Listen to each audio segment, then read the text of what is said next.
आज हम डिस्कस करेंगे बच्चों में छोटा कद रह जाने की वजूहात क्या होती हैं। ये एक ऐसा टॉपिक है जिस पे पेरेंट्स बहुत ज़्यादा वरीड होते हैं और मोस्टली हमारे पास ओपीडी में सबसे ज़्यादा पूछे जाने वाला क्वेश्चन यही होता है कि हमारे बच्चों का कद छोटा रह गया, हम इसके लिए क्या करना चाहिए और इसकी क्या रीज़न है।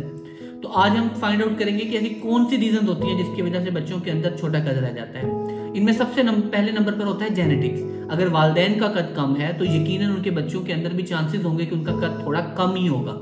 तो ये एक सबसे कॉमन रीजन है। पहला जो होता है अपने पेरेंट्स के जो वालिदैन का अपना कद होता है आपने उसको देखना होता है, तो उसके मुताबिक आपने फाइंड आउट करना होता है कि क्या बच्चे को जेनेटिकली कोई इसका मसला तो नहीं है। दूसरी इसके अंदर जो रीजन होती है वो है हार्मोनल डेफिशिएंसी की वजह से बच्चों के अंदर कद के मसाइल आते हैं, जिसमें उनकी जो प्यूबर्टी होती है वो डिले हो जाती है। कुशिंग सिंड्रोम जैसे हो गया, उसके अंदर बच्चों की जो प्यूबर्टी होती है वो लेट हो जाती है, जिसकी वजह से हार्मोनल इम्बैलेंस की वजह से बच्चों के अंदर कद के मसाइल का सामना करना पड़ सकता है।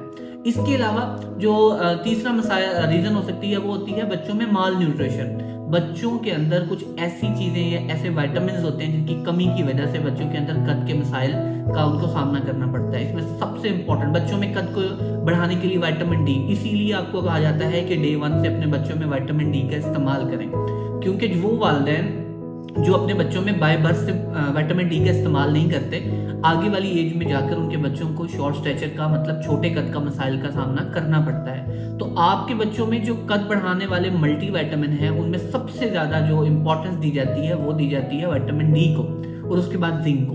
तो आपने अपने बच्चों में विटामिन डी अंडों में भी होता है और दूध सबसे एक जो आपके बच्चों के अंदर रिच सोर्स है विटामिन डी की, वो ये 2-3 चीजें हैं। इसके अलावा आपके बच्चों के अंदर माल अब्जॉर्प्शन के कुछ प्रॉब्लम्स भी होते हैं, ये भी एक रीजन है आपके बच्चों के अंदर छोटा कद होने की वजह। इसमें आपके बच्चों में एक डिजीज होती है सिलिक डिजीज, वो वन ऑफ द रीजन है बच्चों के अंदर जो शॉर्ट स्टैचर होता है उसकी। इसके अंदर बच्चों की जो आंतड़ी होती है एक ऐसी बीमारी जिसके अंदर वो जितने भी गंदम से बनी हुई चीज़ें होते हैं वो नहीं उनका मैदा एब्जॉर्ब नहीं करता। तो बच्चों के अंदर डेफिनेटली इसकी वजह से न्यूट्रिशनल डेफिशिएंसीज आती हैं और बच्चे अपना जो उनका कद होता है वो प्रॉपर तरीके से ग्रो नहीं करता। इसके अलावा एक ऐसी साइलेंट रीजन होती है जिसको मोस्टली डॉक्टर्स भी इग्नोर करते हैं और पेरेंट्स उस पर फोकस नहीं करते, वो होता है बच्चों के अंदर एंजाइटी।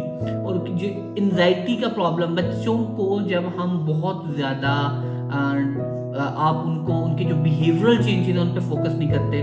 मोस्टली बच्चे होते हैं कि वो बहुत साइलेंटली वो अपनी कुछ ऐसी चीज़ें होती हैं जिनको वो बहुत ज़्यादा फील करते हैं, ओवर सेंसिटिव बच्चे जिसको हम कहते हैं। तो बच्चों की वन ऑफ द रीज़न है कि उनके अंदर छोटे कद होने की कि उनकी इखलाकियाती नहीं सिर्फ दिमागी भी आपको बहुत ज़्यादा ग्रोथ करने की ज़रूरत होती है।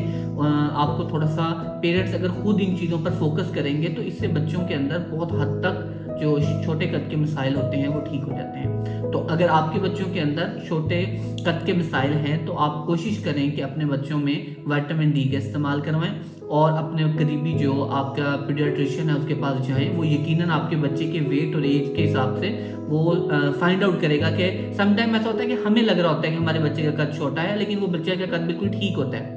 तो हम बच्चे को दूसरों के साथ जब कंपैरिजन करते हैं तो उसमें बहुत सारे प्रॉब्लम क्रिएट होते हैं। तो आप अपने डॉक्टर के मशवरे के मुताबिक अपने बच्चों में मल्टीविटामिन या वो ठोस ग़िज़ाओं का इस्तेमाल करें जो आपके बच्चों को कद बढ़ाने में मददगार साबित होंगी।